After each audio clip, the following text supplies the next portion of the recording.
बंधुओं, आचार्य समंत भद्र स्वामी के माध्यम से चारों अनुयोगों का व्याख्यान किया है। हमारा जनागम द्वादशांग के नाम से जाना जाता है और वह 4 अनुयोगों में विभक्त है। प्रथमान योग, करणान योग, चरणान योग और द्रव्यान योग। चारों ही अनुयोग हमें जीवन में पूर्ण शांति दिलाने में बाह्य निमित्त हैं, तो अंतरंग निमित्त आपका पुण्य कर्म का दे। यह द्रव्य स्वत ज्ञान, भाव स्वत ज्ञान का कारण बन सकता है अगर जीवन में अहंकार नहीं आए, और अहंकार आ गया तो भाव स्वत ज्ञान का आनंद हम नहीं ले सकते। बाही में हम जो पठन पाठन करते हैं, हो सकता है मिथ्यात्व का प्रभाव, अज्ञान का प्रभाव हो, वो हमें अहंकारी बना दे। आपने सुक्ति पढ़ी है, विद्या विवादाय धनम मदाय शक्ति परेशान परपीड़नाय। यह अज्ञानी मिथ्या दृष्टि शरीर आत्मा को एक मानने वाले की चीज हो सकता है। विद्या को विवाद का कारण, शक्ति दूसरों के कष्ट के कारण, लेकिन धर्मात्मा वह ज्ञानी चारों अन्यों के माध्यम से वस्तु तत्व को समझने का प्रयास करता है। जैसे आपके बेड में 4 पाए होते हैं, खाट में 4 पाए होते हैं, पलंग में 4 पाए होते हैं, और एक पाया नहीं हो तो रात में नींद गड़बड़ हो सकती है। ऐसे ही ये जिनवाणी के 4 पाए हैं।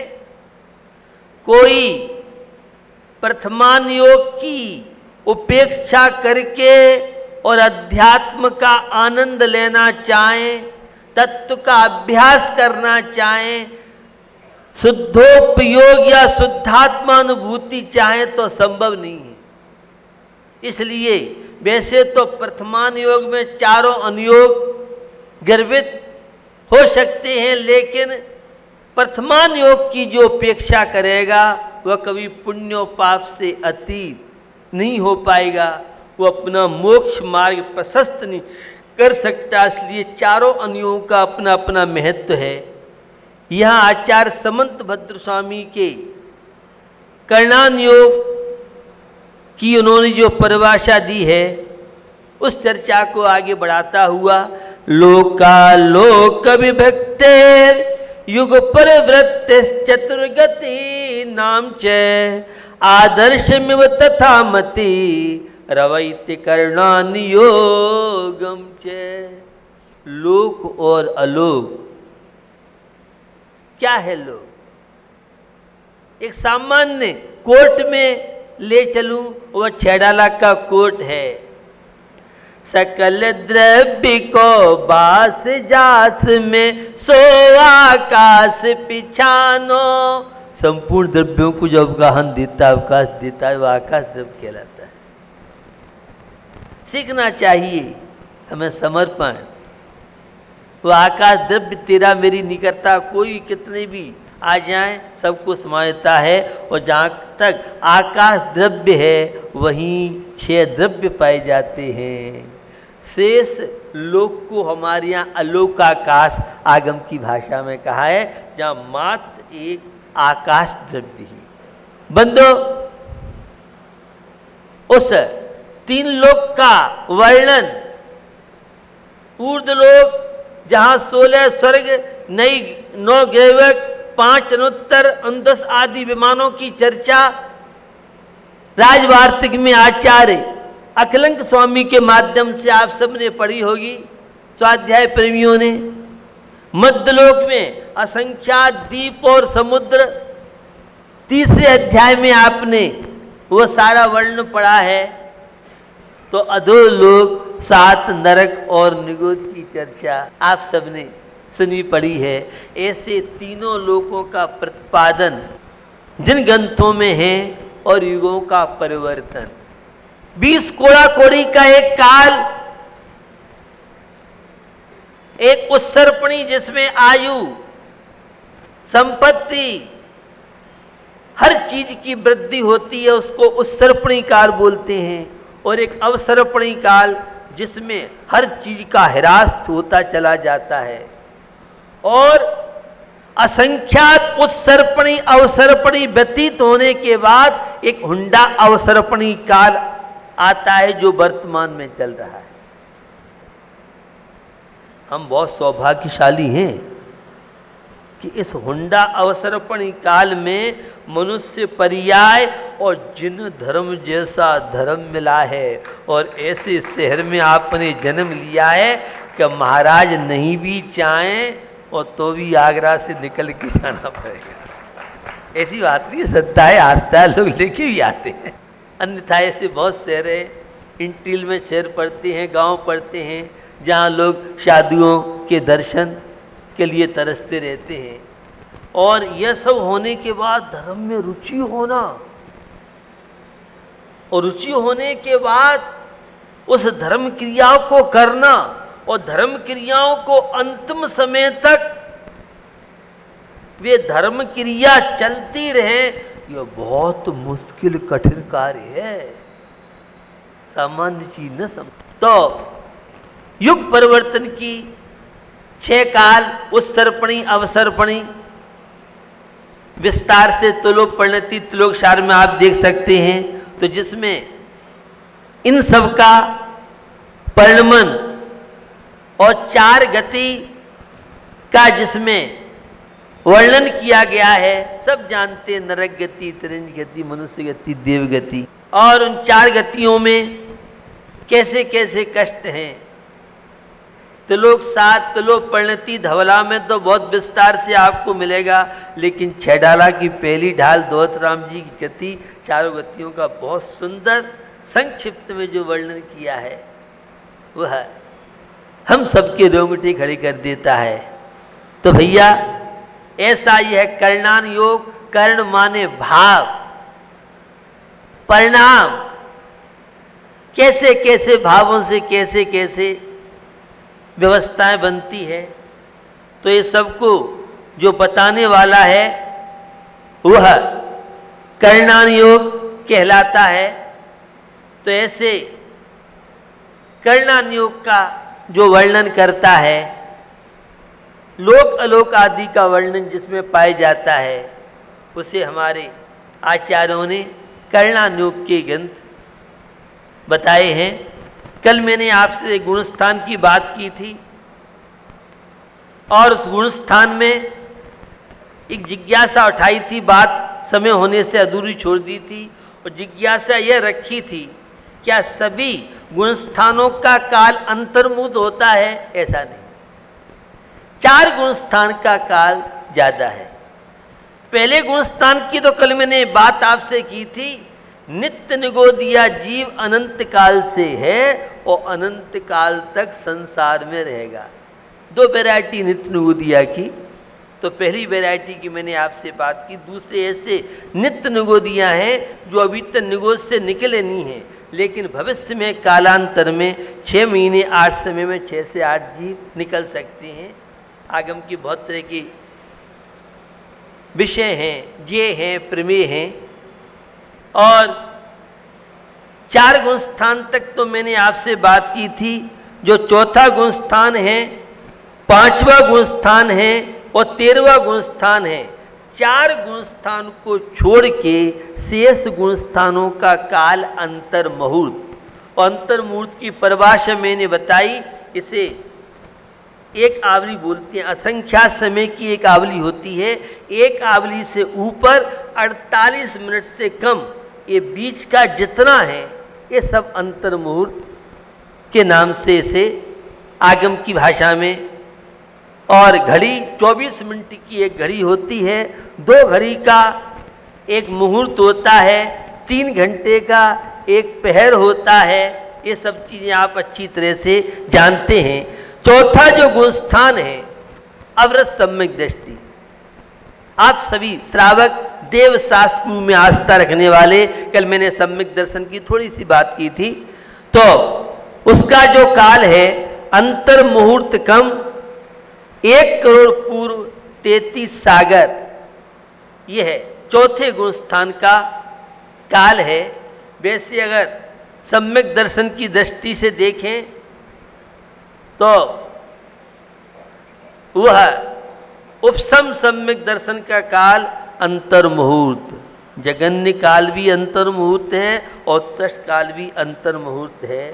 उपसम और क्षेपसम का देखें, जगन्य काल, ये वैरायटी है सम्यक दर्शन की। जगन्य काल अंतर मुहूर्त, उत्कृष्ट काल 66 सागर।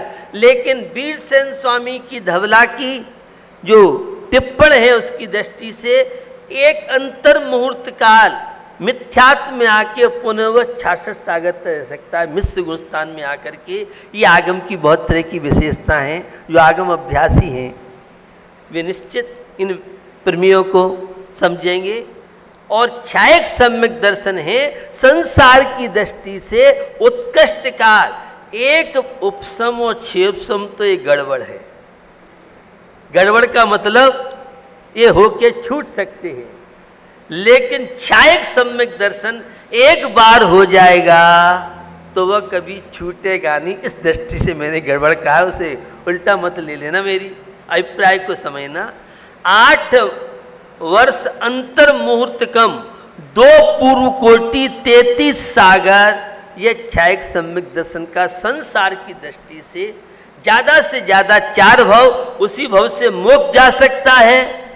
3 भव भी लग सकते हैं, ज्यादा से ज्यादा 4 भव उससे लग सकते हैं। ये छायक सम्यक दृष्टि की बात आपसे कर रहा हूं। आप तो कहते हैं सम्यक दर्शन हो गया और मोक्ष हो गया, जरूरी नहीं है। हाँ, सम्यक दर्शन की पात्रता के लिए अर्ध पुद्गल परावर्तन काल शेष हो, ऐसा जीव ही सम्यक दर्शन की योग्य होता है। तो चौथे गुणस्थान की मैंने बात आपको विस्तार से बताई। और पंचम गुणस्थान जो देश व्रत, प्रथमाधारी, क्षुल्लक, एलक, आर्यका, ये सब प्राइमरी के स्टूडेंट कहलाते हैं। तो इनका जो पंचम गुणस्थान का जो काल है वह काल 8 वर्ष अंतर मुहूर्त कम 1 पूर्व करोड़ पूर्व का यह है पंचम गुणस्थान की व्यवस्था है। और 13वां गुणस्थान है वह 8 वर्ष अंतर मुहूर्त कम 1 करोड़ पूर्व, माने 8 वर्ष अंतर मुहूर्त के बाद धवला काल से मिले तो अनादि मिथ्या दृष्टि कोई है। वो सम्यक दर्शन प्राप्त कर ले, मुनि दीक्षा ले ले, और केवल ज्ञान भी 8 वर्ष अंतर मुहूर्त के बाद हो सकता है। ये आगम की बहुत तरह की व्यवस्थाएं हैं। तो हमें इन आगम के परिप्रेक्ष्य में आगम की व्यवस्था को समझते हुए जीवन का विकास, जीवन की उन्नति हमें अवश्य करनी चाहिए। आज मैं जिज्ञासा रखूंगा आपके बीच में, और वह जिज्ञासा है गर्भ संस्कार की प्रक्रिया क्या होनी चाहिए। बड़ा वैज्ञानिक विश्लेषण हमारे आचार्यों ने किया है। आज जितनी विकृतियां डिलीवरी के समय माताओं को बहुत तरह की समस्याएं, अगर धार्मिक ग्रंथों का ज्ञान हो या संयुक्त परिवार में सासू जी का संरक्षण मिले तो शायद बहुत तरह की समस्याएं हमारी बहुओं को डिलीवरी के समय जो होती है वह न हो। आज बहुत तरह की असावधानियां चल रही हैं, उसका परिणाम मेरे पास आशीर्वाद के लिए बहुत केस आते हैं। बच्चा हुआ नहीं है और डॉक्टर कह रहा है खतरा है। बच्चे के होने के बाद उसकी आंतें काम नहीं कर रही हैं, और भी बहुत तरह की, बल्ब ऐसा है या इस तरह का है, ऐसा है वैसा है। ये माँ पिता की जरा सी असावधानी गर्भस्थ शिशु के लिए खतरा सिद्ध हो सकती है। हमारे यहाँ गर्भाधान, हमारे यहाँ तीर्थंकरों के गर्भ कल्याण जैसी गोपनीय क्रिया को जन सामान्य के बीच में कैसे गर्भ धारण किया जाए, गर्भवती महिला होने वाली उनकी क्या क्या जिम्मेदारी है, पिता की क्या जिम्मेदारी है। हमारा देश संस्कार के नाम से जाना जाता है। यह वो भारत है जिस देश ने पूरे वर्ल्ड को शाकाहार, अहिंसा और संस्कार का शंखनाद करके और विश्व के प्राणियों को जीवन में जीने की कला संस्कार के माध्यम से आप सीख सकते हैं। ये धर्म क्या है? संस्कार का वपन। धर्म नैतिक जीवन का विकास, धर्म मानवीय गुणों का विकास, धर्म एक इंसानियत का जीवन, और धर्म जो जीवन में जीने की कला सिखाता है वह धर्म है। और जो जीता हुआ मुर्दों की अनुभूति करा है उसका नाम अधर्म और पाप है। परिभाषाएं बहुत धर्म की हैं, वे परिभाषाओं की चर्चा आपसे भी करने का मौका नहीं। बंधुओं, आज संस्कारों का जो अभाव हो रहा है, एक पाषाण को संस्कारित करते हैं तो वह पूज्य हो जाता है, भगवान बन जाता है। एक मिट्टी, अब आजकल तो लोग सकोरा और दीवला, दीपक, घड़ा, सुराई की नई पीढ़ी के बच्चे तो ये सब नहीं जानते हैं।